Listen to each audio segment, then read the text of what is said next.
Hi friends, మనం ఆధునిక యుగంలో జీవిస్తున్నామని, జ్యోతిషం మూఢనమ్మకమని కొట్టిపాడేయకండి. దీనికి ఎన్నో ఆధారాలు ఈరోజు చూపగల శక్తి జ్యోతిషానికి ఉంది. చదువు అనే విద్య మనిషికి మార్గదర్శకంగా నిలబడుతుందే కానీ అది ఒక ఆయుధం కాదు. మనిషి ఆయుధం కేవలం ఆలోచించగల శక్తి మాత్రమే. తెలివితో మాత్రమే జీవనం కొనసాగించగలం. చిక్కుముడులు విప్పుకొని బయటకు రాగలం. ఎన్నో సమస్యలను అధిగమించి నిలబడటం, అటువంటి శక్తి కేవలం చదువు వల్ల రాదు. మనలో ఉండే ఆలోచన శక్తి వల్ల మాత్రమే వస్తుంది. అటువంటి ఆలోచన శక్తికి కారకుడు బుధుడు. అటువంటి బుధుడు లోపిస్తే మీ బుద్ధి వక్రబుద్ధి అవుతుంది. విజ్ఞానం అజ్ఞానంగా మారుతుంది. ఇంకా చెప్పుకుంటూ పోవాలి అంటే కుజుడు వల్ల బలం ప్రాప్తిస్తుంది. ఇంకా ధైర్యం మేలుకొలుపుతుంది. చంద్రుడు నీళ్ల వలె మనసును ఊగిసలాడిస్తాడు. మనసు చంద్రుడిపై ఆధారపడి మంచి చెడుల ఆలోచనలను సృష్టిస్తుంది, ఆచరణలో పెట్టిస్తుంది. గురుడు పుత్రకారకుడే కాదు, అధికారులు కావటానికి, లక్ష్మీ కటాక్షానికి గురుడే కారకుడు. ఇంకా చెప్పాలంటే గురుడు మాత్రమే చక్కని జీవిత భాగస్వామిని ఇవ్వగలడు. శుక్రుడు వివాహ కారకుడు. ఇతను నీరసిస్తే వివాహంలో ఎటువంటి రుచులు ఉండవు. సంసారాన్ని కేవలం శుక్ర బలంతో మాత్రమే ఏదగలుగుతారు. శని కర్మకారకుడు. అకారణంగా చేసే ప్రతి కార్యానికి మూల్యం చెల్లించుకునేలా చేసి యోగిని భోగిగా, భోగిని యోగిగా మారుస్తాడు. ఇక రాహుకేతువుల బారిన పడిన వారి కష్టాలు శని కుజ రౌలిచ్చే ఫలితాల కన్నా ఘోరంగా ఉంటాయి. వీరి మాయలో పడితే మసిగా మారే వరకు మరలా బయటకు రారు. రవి కారణంగా అధికారం, ఉద్యోగం, ప్రమోషన్లు ఏర్పడతాయి. ఇంత యోగ్యమైన నవగ్రహాల మైత్రి కారణంగా అనేక శుభాశుభ ఫలితాలు ఉంటాయి.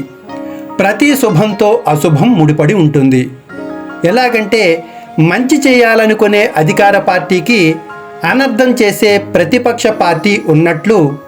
అందువల్ల ప్రతి విషయంలో గ్రహాల జోక్యాల కారణంగానే భూమిపై ఉండే మానవాళి ప్రకృతి వాటి ఆధారంగా మరియు ఆదేశాలను పాటిస్తూ విజృంభిస్తూ మానవాళికి మంచి చెడులు చేస్తూ ఉంటాయి. ఉదాహరణకు భూకంపాలు, ప్రకృతి వైపరీత్యాల వంటివి మాట. ఇక్కడ మనం తెలుసుకోవాల్సిన విషయం, ఎందుకు ఆలస్య వివాహం సంభవిస్తుంది, అలా ఆలస్యమైన వివాహ విషయ సమయంలో ఎటువంటి రెమెడీలను అనుసరించాలనే విషయాలను తెలుసుకోండి. సాధారణంగా ప్రతి వ్యక్తి యొక్క జాతకం ఒకరిది మరొకరితో పోలిస్తే విభిన్నంగా ఉంటుంది. అలానే వాళ్ళు ఎదుర్కొనే సమస్యలు కూడా భిన్నంగానే ఉంటాయి. అటువంటి సమస్యలో వివాహ సమస్య కూడా ఒకటే. రోగం వచ్చినప్పుడు ఔషధం ఎంత అవసరమో అలానే సమస్య వచ్చినప్పుడు పరిష్కారం కూడా ఎంచుకోవాల్సి ఉంటుంది. అది కేవలం మీ జన్మ జాతకంలో మాత్రమే దొరుకుతుంది. అందువల్ల మీ జాతకాన్ని సరైన జ్యోతిష్యుణ్ణి సంప్రదించడం ద్వారా మాత్రమే తెలుసుకోవాలి. అప్పుడు మాత్రమే మీ సమస్యకు తగ్గ పరిష్కారం, రెమెడీ లభిస్తుంది. మీ జన్మ జాతకంలో వివాహ సమస్య అంటే ఆలస్య వివాహం లేదా రెండవ వివాహం లేదా పిల్లలు లేకపోవటం లేదా భార్యాభర్తలు తరచు గొడవపడటం వంటివి ఉన్నట్లయితే, సరైన జ్యోతిష్యుణ్ణి సంప్రదించుట కోసం మీరు వెతుకుతున్నట్లయితే వివాహ ఛానల్ జ్యోతిష్య విభాగం ద్వారా మీకు తగ్గ జ్యోతిష సమస్యలకు పరిష్కారం మా ద్వారా లభిస్తుంది. మరిన్ని వివరాల కోసం వివాహ channel customer care WhatsApp number 7702694408 ద్వారా సంప్రదించండి. ఆలస్య వివాహానికి కారణాలు కొన్నింటిని వివరణతో తెలియజేస్తా. మొదటిది, సప్తమ స్థానాన్ని పాపగ్రహాలు ఆక్రమించడం ద్వారా సంభవించేది. రెండవది, యోగాలు, గ్రహ సంచార కారణంగా ఆలస్యం ఏర్పడుతుంది. మూడవది, కుజు దోషం కారణంగా ఏర్పడుతుంది. నాలుగవది, శనీశ్వరుని కారణంగా ఏర్పడుతుంది. ఐదవది, శుక్రుడు బాధింపబడటం వల్ల ఏర్పడుతుంది. ఆరవది, గురుడికి బలం లేకపోవటం వల్ల ఏర్పడుతుంది. ఏడవది, రాహు భ్రమకు లోనవటం వల్ల ఏర్పడుతుంది. ఎనిమిదవది, కేతువు ప్రభావానికి లోనవటం వల్ల ఏర్పడుతుంది. తొమ్మిదవది, సూర్య కుజ గ్రహాల కారణంగా గర్వానికి లోనవటం వల్ల ఏర్పడుతుంది. 10వది దశ అంతర్దశలు కలిసి రానివ్వకపోవటం కారణంగా ఏర్పడుతుంది. ఇంకా అనేక కారణాలు దృష్టి మళ్లింపు చర్యలను చేపడతాయి. కలిసి రానివ్వని కాలం ఆర్థిక ఎదుగుదలలో లోపం చూపి భయపెట్టి వెనక్కి లాగేలా చేస్తాయి. ఇవన్నీ కూడా మానవునిపై తీవ్ర ప్రభావాన్ని చూపుతాయి. ఈ సమస్యలను కొంతవరకు అధిగమించడానికి కొన్ని రెమెడీలను పాటించండి.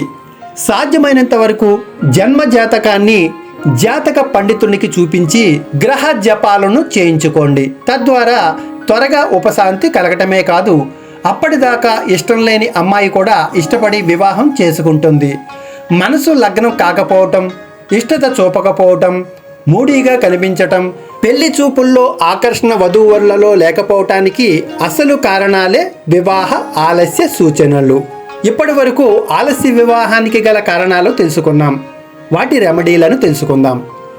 నవరాత్రి రోజు లేదా శుక్రవారం రోజున దుర్గాదేవిని పూజించడం ద్వారా వివాహ ఆలస్యం అధిగమించవచ్చును. దుర్గాదేవి లేదా కాచాయిని దేవిని భక్తితో ఆరాధించడం ద్వారా శుభ ఫలితాలను పొందుతారు. కాచాయిని వ్రతం మంగళవారం లేదా శుక్రవారం రోజులలో 21 రోజుల పాటు చేయటం ద్వారా వివాహ ఆలస్యం నిర్మూలించబడుతుంది. కాచాయిని మంత్రం పఠించడం ద్వారా శక్తి ఉద్భవిస్తుంది. వివాహ ఆలస్య సంహరణ చేస్తుంది. విజయాన్ని చేకూరుస్తుంది. వధూవరులలో ఆలోచించే శక్తిని పెంచుతుంది. కాచాయిని మంత్రం కాచాయిని మహామాయే మహాయోగిన్యదీశ్వరి నందగోపసుతం దేవి పతిమ్మే కురుతే నమః. ఈ మంత్రం పారాయణ అనునిత్యం చేయటం ద్వారా శీఘ్రమే సిద్ధిస్తుంది. మంగళదోష నివారణ, దీనినే కుజదోషం అని కూడా అంటారు. జాతకంలో కుజదోషం ఉంటే వివాహం ఆలస్యం అవుతుంది. దీనికోసం మంగళవారం రోజు కుజగ్రహ శాంతి ప్రక్రియ, హోమం మరియు కందులు దానం ఇవ్వటం వల్ల ఉపశాంతి లభిస్తుంది. సుబ్రహ్మణ్యేశ్వర స్వామిని పూజించటం, అభిషేకించటం వల్ల మంచి శుభ ఫలితం అందుకుంటారు. ఓం అంగారకాయ నమః అని అనునిత్యం జపించండి. నవరత్నాలను ధరించటం. జాతకంలో గురువు లేదా శుక్రగ్రహ బలహీనంగా ఉన్నట్లయితే పుష్యమి నక్షత్రం రోజున జ్యోతిష్కుని సూచన మేరకు పచ్చరత్నం ఎమరాల్డ్ లేదా పసుపు పూసలను మాణిక్యం ధరించడం శుభాన్ని సూచిస్తుంది. రత్నాలు ధరించే ముందు జ్యోతిషుల జాతక పరిశీలన సూచన తప్పనిసరి. గురువార వ్రతం. ఆలస్య వివాహ నివారణ కోసం గురువార వ్రతం చేయండి. గురుగ్రహం అంటే బృహస్పతి గ్రహం వివాహానికి అత్యంత కీలకమైనది. గురువారం రోజున పసుపు పూజ, పసుపు దానం, కదలీ పూజ చేయటం వల్ల శుభాన్ని చేకూరుస్తుంది. అంటే ఆలస్య వివాహాన్ని నివారిస్తుంది. శివ పార్వతుల కళ్యాణం. శివ పార్వతుల కళ్యాణం దర్శించండి లేదా రుద్రాభిషేకం చేయించండి. శివాలయంలో శివ పార్వతుల కళ్యాణం జరిగే సమయంలో పాల్గొనటం, తోచిన సహాయం చేయటం శుభదాయకం. ఏకవార రుద్రాభిషేకం చేయటం ద్వారా పెళ్లి సమస్యలు తొలగిపోతాయి. శనిగ్రహ ప్రభావం వల్ల ఆలస్యమైన వివాహం ఉంటే దత్తాత్రేయ స్వామి పూజ ఆచరించడం ద్వారా శీఘ్రమే శుభ ఫలితం ఉంటుంది. దత్తాత్రేయ మంత్రం శ్రీ గురు దత్తాత్రేయాయ నమః. ఈ మంత్రం 108 సార్లు జపించండి. తులసి పూజ మరియు తులసి వివాహం ఈ రెండు కూడా చేయదగినవి. తులసి పూజ మరియు తులసి వివాహం కార్తీక మాసంలో ఆచరించదగ్గవి. కార్తీక మాసంలో తులసి వివాహం చేయటం వల్ల పుణ్యం లభించడమే కాకుండా వివాహ యోగం ప్రాప్తిస్తుంది. ఒకవేళ వివాహ యోగం లేకున్నా వివాహ గడియలు ప్రాప్తిస్తాయి. పవిత్ర గ్రంథాల పఠనం. పవిత్ర గ్రంథాల పఠనం అంటే రామాయణం, లలితా సహస్రనామం, శివపురాణం వంటి ధార్మిక గ్రంథాల పఠనం చేయటం వల్ల శీఘ్రమే వివాహ దోషాలు తొలగి వివాహ యోగ్యత లభిస్తుంది. ఆశ్రమాలలో సేవాభావం చేయటం. ఆశ్రమాలలో సేవా కార్యక్రమాలు చేయటం వల్ల పుణ్యఫలం పెరుగుతుంది. వృద్ధాశ్రమాలు, అనాథాశ్రమాలలో సేవ చేయటం ద్వారా పుణ్యం లభిస్తుంది. ఇలా చేసినప్పుడు గ్రహ శాంతి కలుగుతుంది. తద్వారా వివాహ యోగ్యత లభిస్తుంది. వివాహ ఛానల్ జ్యోతిష్య విభాగాన్ని ఆలస్య వివాహ నివారణ కోసం సంప్రదించండి. ముఖ్య గమనిక: వివాహ ఛానల్ జ్యోతిష్య విభాగం ద్వారా చెప్పబడిన ఈ పరిహారాలు భక్తితో, నిష్టతో, శ్రద్ధతో నిత్యం చేయటం వల్ల ఫలితం లభిస్తుంది. అయితే మీ జాతకానికి అనుగుణంగా సరైన పరిహారాలు తెలియజేయాలంటే వ్యక్తిగత జాతక విశ్లేషణ అవసరం. అందుకోసం మీ జాతక వివరాలు అంటే పుట్టిన తేదీ, పుట్టిన సమయం, పుట్టిన స్థలం తెలియజేస్తే వివాహ ఛానల్ జ్యోతిష్య విభాగం వారు అనుగుణంగా వ్యక్తిగత పరిహారాలు తెలియజేయగలుగుతారు. మీకు అందించిన వారు వివాహ channel all India matrimony service జ్యోతిష్య విభాగం, వివాహ ఛానల్ ఫౌండర్ ఆర్కే శ్రీనివాస్ మరియు టీం. మీరు సంప్రదించవలసిన వివాహ channel customer care WhatsApp number 7702694408.